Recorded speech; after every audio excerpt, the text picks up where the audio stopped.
Tarot, Oracle, and Runes by Lana at the Lighthouse. It is a mouthful, isn't it, guys? So this is a reading today for the fire signs. And I specifically asked about healers because I've been getting a lot of feedback about focusing on the healers. So I wanted to see, for the fire signs in particular, what's going on in the past, what's like situations are around you right now, what's underneath, what you need to heal, and how you move forward into the future, the near future. So this may not resonate with everybody, or maybe parts of it may resonate with you, because everyone's on their own path, right? So what we've got is the Wounded Healer card, and what is crossing or creating stagnancy right now is the flowing river. Maybe you're trying to control things a little bit too much. You're not really kind of like going with the flow, and you're having more issues with trying to control everything around you. Okay, so if you feel like things are going kind of slow and you're trying to push it, stop pushing. Stop pushing. Okay, so I wanted to do seen and unseen. So for the recent past, we've got Warrior of the Heart and we've got Eagle Medicine. Now you can switch those around. One may be seen for you and the other one unseen, or vice versa. Okay, so on the Warrior of the Heart, I took notes on this one, guys, because I wanted to cover as much of it as possible in as short amount of time as possible. So this is saying that you are, in the recent past, very courageous, willing to take risks. Some kind of fear, though, may be possibly holding you back, and that's causing a friction in your daily life. Okay, but you're full of courage. Okay, and then we've got the Eagle Medicine, which is being able to, needing to see things from a higher perspective. In other words, you're so close to the forest you can't see the trees. Okay, so needing to take a step back to get to look at all the things going on instead of just one or two things and trying to control those. Okay, but you have the ability to do it. Okay, you have the strength to do that. Okay, this is also talking about overcoming adversity, being able to channel extraordinary life-giving energy through your hands. Okay, and then we've got right above you, we've got that could be seen and unseen by you, is we've got the Spirit Keeper of the North. And now the Spirit Keeper of the North is, in this instance, is actually talking literally about like the darkest time of the year, which this is winter. So it's definitely the darkest time of the year, right? We've got, what is it, the longest nights now? Or the shorter day and longer night, I think is the way it goes. Yeah. So, this is, talking about being able to stop and take a measure of your life. What's working, what's not working. Even relationships. Which ones do you need to keep? Which ones do you need to get rid of? Which ones are draining you? Okay. This is time to, this is also considered the elder time too. This is a lot of times when endings happen. It's also talking about making plans for the future. Okay. And seeing where you want to go. This is a time of a lot of illumination going on, and a lot of because in the winter we usually slow down anyway, right? So it's easier to actually stop and look at what's working, what's not working. Okay,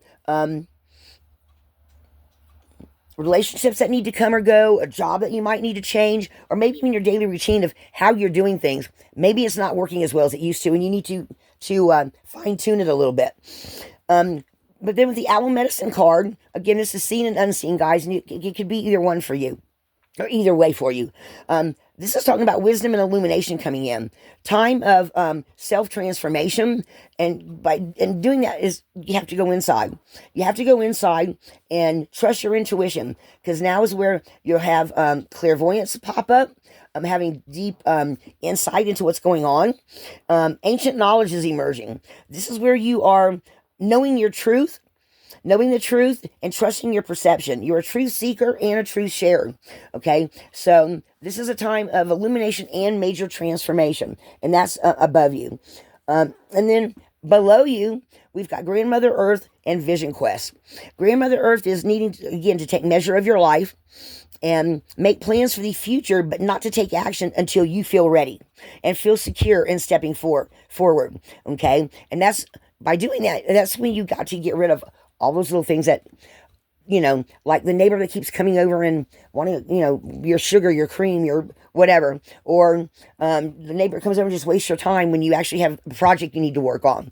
Okay, so this is just your time of preparation and going deep. You've got to take time to plant seeds and take the time to also nurture those seeds for them to be for those new beginnings that come from planting your seeds. This isn't a time to take risks, okay?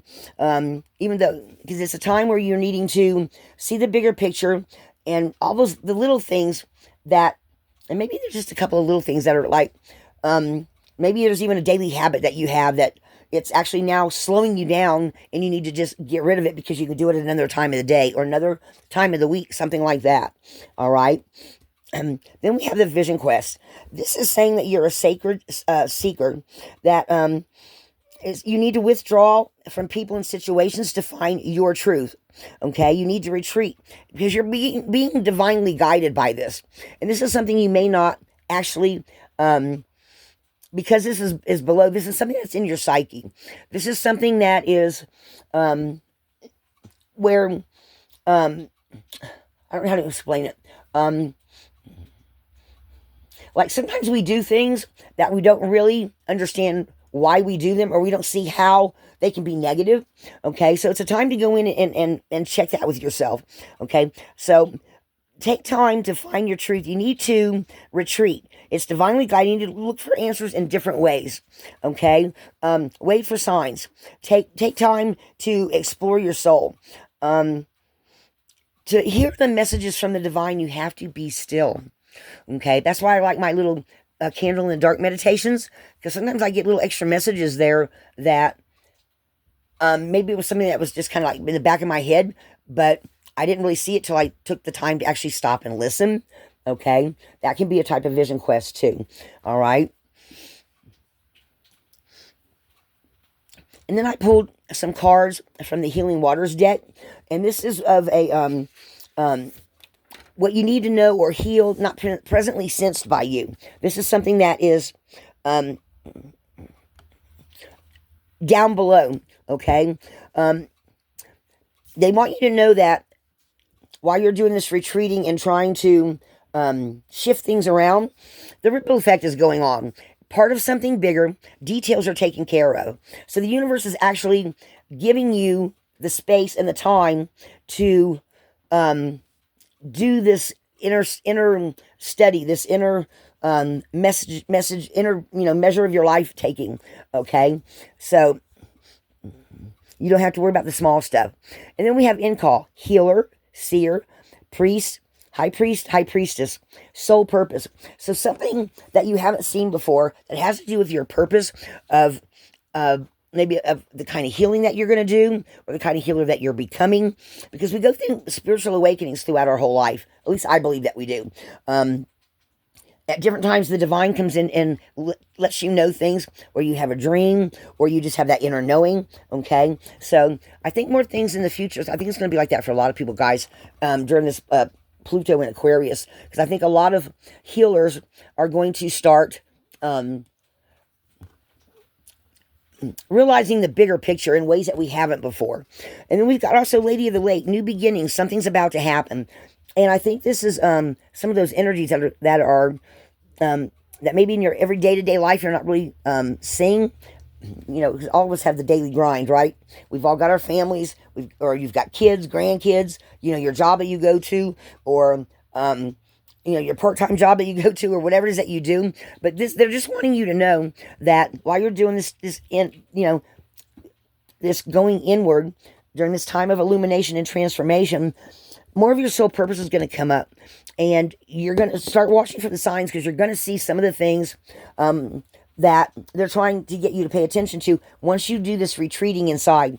And I actually recently got a sign as well for myself, because I've told all y'all a little story about when I first moved to California, and I was looking at a reading by somebody, and I was actually I had taken pictures of the reading, and I went back and I was like spending quiet time just looking at it. It was before I just had the one cat, I think, at the time. It was just me and the one cat, and I actually literally heard, and I think it was my niece or one of my spirit guides say, "That's the kind of healer you are," while I was looking at it. And it suddenly occurred to me that I get a lot of messages for healers. And I thought, well, what kind of different healing techniques are there out there? Guys, I filled up 2 pages writing down all these different types, and I'm going to go into them at some point with y'all. All the different ways that you can be a healer. Okay? Everything from the Reiki to sound bowls to aromatherapy. I mean, there's like, oh my God, there's like loads of it out there. I think a lot of you are going to, if you have healing abilities, it behooves you to, at some point, look at the different ones and even try some of them out on yourself to see if any of them enrich your capabilities in whatever way that you are becoming a stronger healer, or your abilities grow. As we go through life, everything that you have, your abilities and stuff, if you work on them, they get stronger, they get bigger. You're not, especially if you study and you learn, if you look things up, you increase your knowledge and your base, and that also expands your capabilities of being a healer in whatever way that you heal things. Like if, of course you have to have your boundaries up, but me anyways, I can't speak for everybody, but I go through phases where I mean, if it's not the next door neighbor, it's the neighbor down the street. Somebody's always needing something. I always find myself running to help save the day, right? Sometimes you have to say no. Or somebody's, because they know that you're a giver and a healer, they want you to take care of every little bitty thing. And it's like, okay, now I have to step back and have better boundaries. And that's kind of what we go into here in the near future as well. Okay?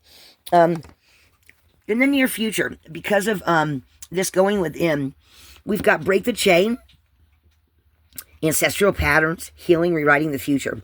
Okay? And then we got Akasha, your guidance is divinely guided. And then we have boundaries.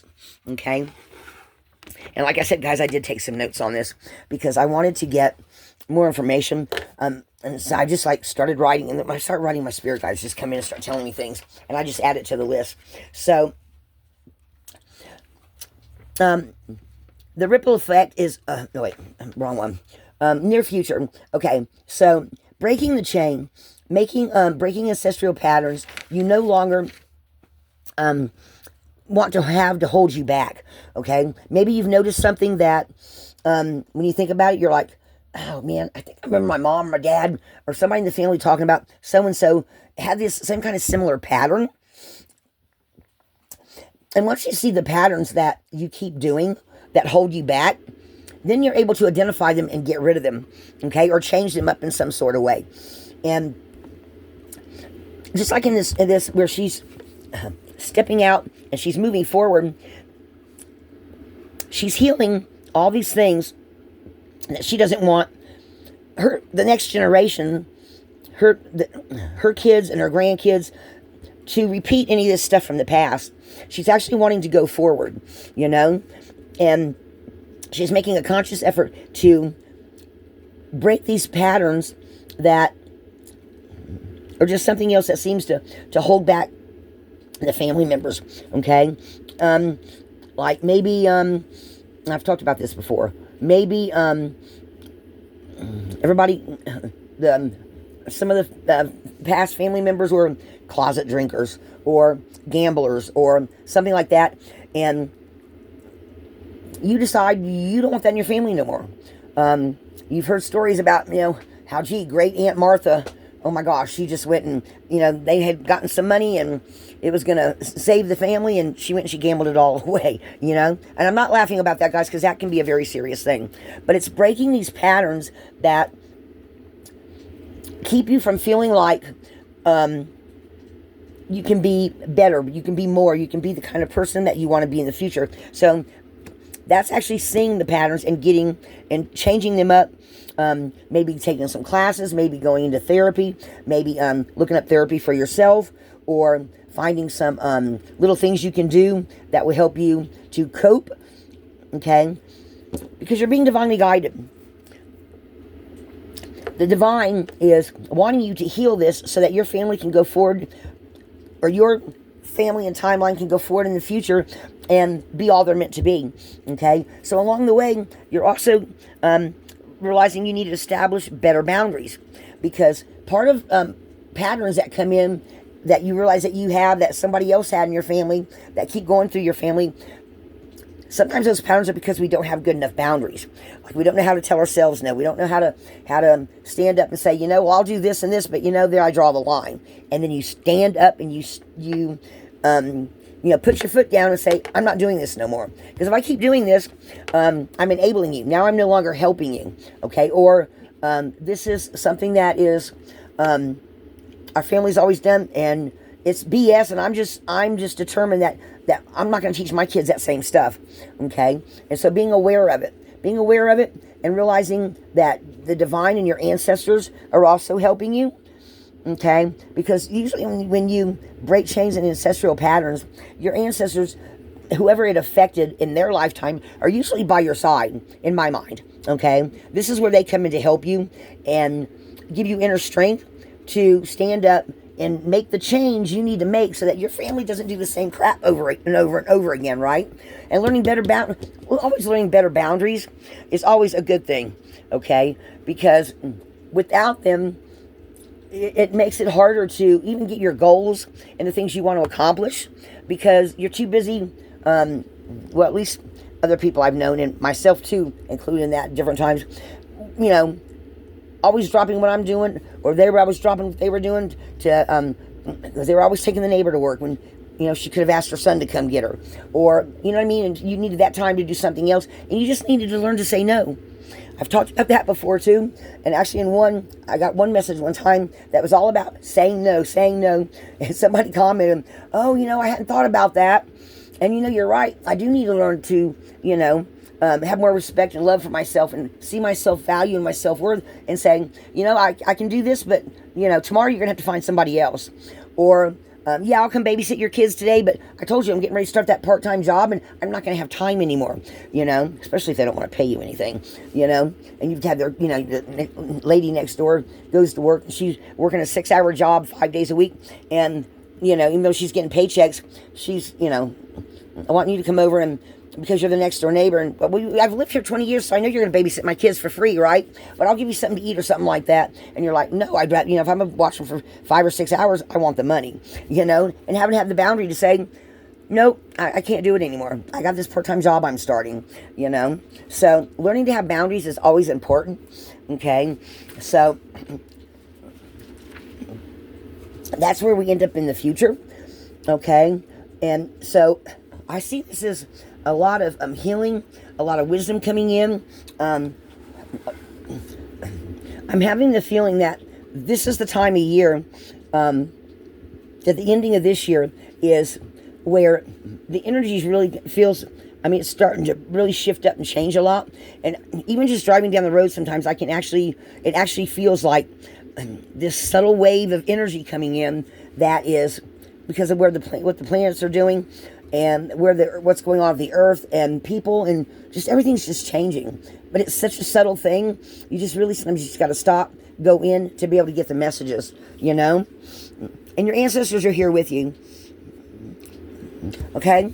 There's probably not going to be an extended to this, guys. I'm still having problems with my throat. And, actually, my throat still hurts. So, there won't be an extended for this today, but I did want to get y'all this message up, and I did it a little bit differently because I wanted y'all to have a seen and unseen energy. I hope this resonated for some of you. I hope you got some good out of this. Something is definitely about to happen in the near future. I think a lot of people are going through, going on these little vision quests and deciding how they want to turn their lives around. Especially if you know that you have healing capabilities or some kind of other special ability. And this is just a time of, I think, where more people are going to be helping other people. And I think a lot of people's some very special abilities are going to be coming up. I did a reading last year about this time, and I got a lot of about talking about in the near future of jumping timelines, and how the next generation is going to be so much more different than this generation. Mind you, guys, there's like 3 generations after me that are already alive, right? So I got my kids. My kids are all grown, and now the grandkids. Half my grandkids are grown up, guys. Seriously, I think my oldest granddaughter's 34. Yeah, I think Kira's 34. So, I mean, 34, and I got one that's 20-something. I mean, you know, half of them are all grown up. So, I think the next generations, I think it's, I just think they've been telling me a lot of different kinds of abilities, especially in children. That's really going to make a difference, probably way after I'm gone. So, I'll be watching it from somewhere else, I guess. All right, guys. Again, like I said, I hope you got something out of this. So this is Wounded Healers for the Fire Signs. Until next time.